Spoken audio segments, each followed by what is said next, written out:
Hello friends, আজ বানাবো তেলকই। দারুণ একটা রেসিপি, দেখতেও যতটা সুন্দর খেতেও কিন্তু দারুণ ছিল। সবাই আঙুল চেটে খাবে। তো চলো দেখে নাও আজকের রেসিপি তেলকই। এখন তো বর্ষাকাল, প্রচুর কই মাছ পাওয়া যায়। দেখো এখানে 4টে বড় সাইজের কই মাছ নিয়ে নিয়েছি। মাছগুলো ভালো করে কেটে ধুয়ে পরিষ্কার করে নিয়েছি। আর প্রতিটা মাছে কিন্তু ডিম হয়েছে, তো ডিমগুলো আমি আলাদা করে রেখে দিচ্ছি। মাছগুলোতে এবার একটু লবণ, হলুদ, লঙ্কার গুঁড়ো আর সর্ষের তেল দিয়ে ভালো করে মাখিয়ে নেব। হাতে যদি সময় থাকে তাহলে কিন্তু এইভাবে মাখিয়ে কিছুক্ষণ রেখে দিতেও পারো। মাছগুলো ম্যারিনেট করা হয়ে গেলে এবার একটা মশলা বানিয়ে নেব।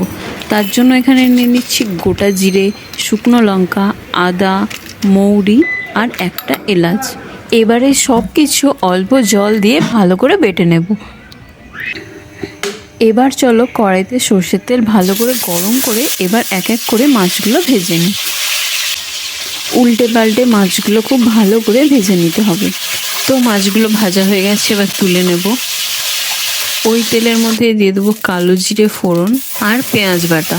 তো ব্যাস, কারেন্টটা অমনি চলে গেল। তো এখানে আলো কম, তো উনানে এই রান্নাটা এবার করতে হবে। তো পেঁয়াজটা একটু ভাজা ভাজা হয়ে গেলে এতে দিয়ে দেবো লঙ্কার কুচি, তারপর দিয়ে দেবো টমেটোটা একটু মিশিয়ে নিয়ে এবার দিয়ে দেবো আগে থেকে যে মশলাটা করে রেখেছিলাম, আদা, জিরে, শুকনো লঙ্কা আর মৌরি, ওটা দিয়ে এবার ভালো করে কষিয়ে নেব। এবার মশলাটা থেকে তেল ছেড়ে দিলে এতে দিয়ে দেবো লবণ, হলুদ গুঁড়ো আর লঙ্কার গুঁড়ো। এবার আরও একবার ভালো করে মিশিয়ে নেব আর দিয়ে দেবো স্বাদ ব্যালেন্সের জন্য সামান্য পরিমাণে চিনি। তো দেখো মশলাটা আমাদের ভালো করে কষানো হয়ে গেছে, এবার এতে দিয়ে দেবো জল।